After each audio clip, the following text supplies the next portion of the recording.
कांग्रेस विधायक ममता देवी की विधायकी जाने के बाद रामगढ़ में उपचुनाव की सुगबुगाहट शुरू हो गई है।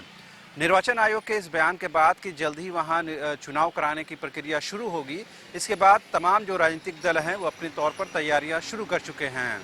लिहाजा न्यूज़ बाइस्कोप की टीम रामगढ़ विधानसभा क्षेत्र की जनता का मिजाज जानने और समझने के लिए उस विधानसभा क्षेत्र के दौरे पर हम निकले हैं और फिलहाल उस वक्त हम लोग जो हैं विधानसभा क्षेत्र में पहुंचे हुए हैं और यहाँ पर क्या कुछ समीकरण बन सकते हैं, क्या कुछ यहाँ पर आकलन है। और पिछले दिनों ही कांग्रेस के प्रदेश प्रभारी भी रांची आए थे, उनसे जो बातचीत हुई है उन्होंने कहा कि जल्दी पार्टी इस दिशा में कदम उठाएगी, यानी कौन से प्रत्याशी होगा उसका चयन करेगी। लेकिन ये बताया जा रहा है कि ममता देवी के जो पति देव हैं बजरंग महतो, उनकी जो दावेदारी मजबूत मानी जा रही है, क्योंकि मांडर में भी आपने देखा था कि बंधु तिर्की की विधायकी जाने के बाद उनकी सुपुत्री शिल्पी नेहा तिर्की को टिकट दिया गया था। उस समीकरण की बात करें तो रामगढ़ में उनके पति को जो दावेदारी है वो मजबूत बनती है, लेकिन अल्टीमेटली जो फैसला है वो कांग्रेस को करना है। दूसरी तरफ देखें तो एनडीए खेमे की तरफ से आजसू की दावेदारी मजबूत मानी जा रही है। चंद्र प्रकाश चौधरी जो सांसद हैं उनके परिवार की दावेदारी मजबूत मानी जा रही है। पहले से भी उस परिवार ने यहाँ पर से किस्मत आजमाया है और कहीं न कहीं उनकी जो छाप है वह यहाँ मजबूत मानी जाती है। लेकिन एक और समीकरण नज़र आ रहा है कि झारखंड पार्टी के जो वर्तमान में कार्यकारी अध्यक्ष हैं और पूर्व जो एजी हैं जो अधिवक्ता अजीत कुमार हैं, वो कहीं न कहीं दावेदारी कर रहे हैं और ये बताया जा रहा है कि वो भी चुनावी मैदान में कूद सकते हैं। तो अभी कई चीज़ें हैं जिस पर अभी आने वाले दिनों में तस्वीर साफ होगी, लेकिन और क्या कुछ इस पर आकलन हो सकता है, राजनीतिक तौर पर और क्या कुछ यहाँ पर समीकरण बन सकते हैं, उस विषय में बात करने के लिए हमारे साथ मौजूद है हमारे सहयोगी मदन, जो आपको विस्तार से पूरे बारे में जानकारी देंगे। तो अभी तक किसी भी पार्टी ने कोई उम्मीदवार की घोषणा नहीं की है, चूँकि निर्वाचन आयोग ने अभी तिथियों की घोषणा भी नहीं की है। तो क्या माना जाए कि ममता देवी के पति की जो दावेदारी है वो मजबूत है या कांग्रेस और कुछ निर्णय ले सकती है? बिल्कुल, देखिए झारखंड के अब तक के जो उपचुनाव हुए हेमंत सरकार के कार्यकाल में, उसमें लगभग आप देखें तो उनके ही परिवार से किसी न किसी को उम्मीदवार बनाया गया और जो महागठबंधन है उसने जीत भी हासिल की।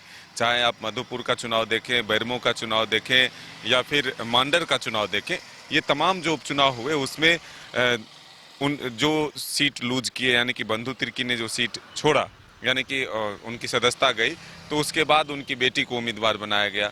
मधुपुर से हफीजुल हसन जी के पिताजी का जब इंतकाल हुआ उसके बाद उनको उम्मीदवार बनाया गया।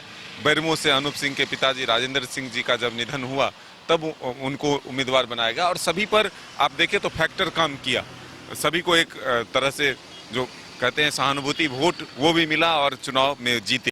तो ठीक उसी तरह जब ममता देवी की सदस्यता गई है तो उम्मीद यही की जा रही है कि उनके पति को एक तरह से उम्मीदवार बनाया जाएगा। और देखिए जिस तरह से घोषणा भी हो रहा है कि ममता देवी को जमानत पर रिहा कराया जाएगा और उसके बाद उनसे चुनाव प्रचार कराया जाएगा, लोगों के बीच जाकर के वो अपनी बातों को रखेंगे, क्या काम किया और किस वजह से उन्हें उनकी सदस्यता गई है ये बताने की कोशिश होगी।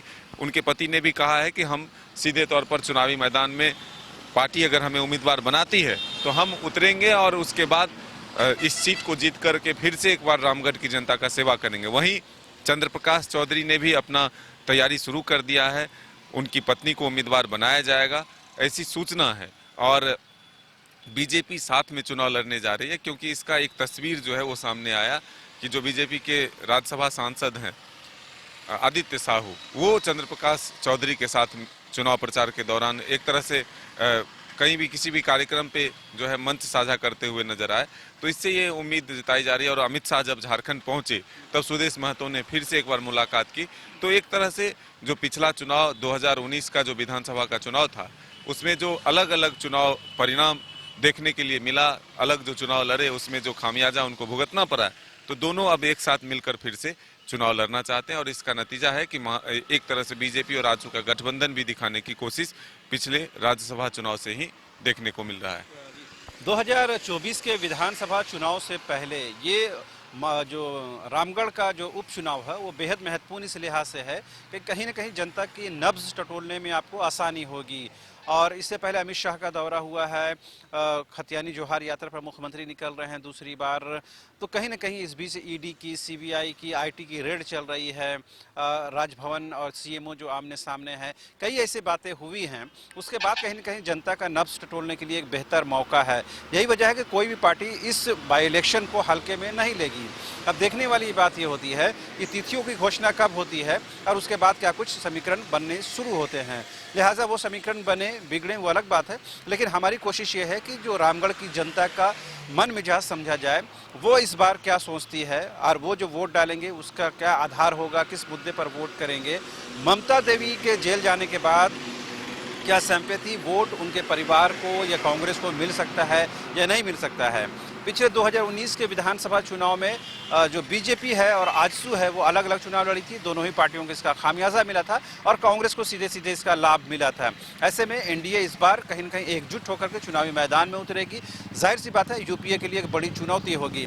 अगर यूपीए इस चुनाव को जीतना चाहता है तो जाहिर सी बात है उसको इस बार खूब पसीना बहाना पड़ेगा। अब देखने वाली बात यह होती है कि कब तक राजनीतिक दलों के समीकरण बनते हैं और कब तक यहाँ पर चुनाव तारीखों की घोषणा होती है। आप देखते रहिए न्यूज़ 22 को। धन्यवाद। वेलकम टू चाचा मामा दंगल।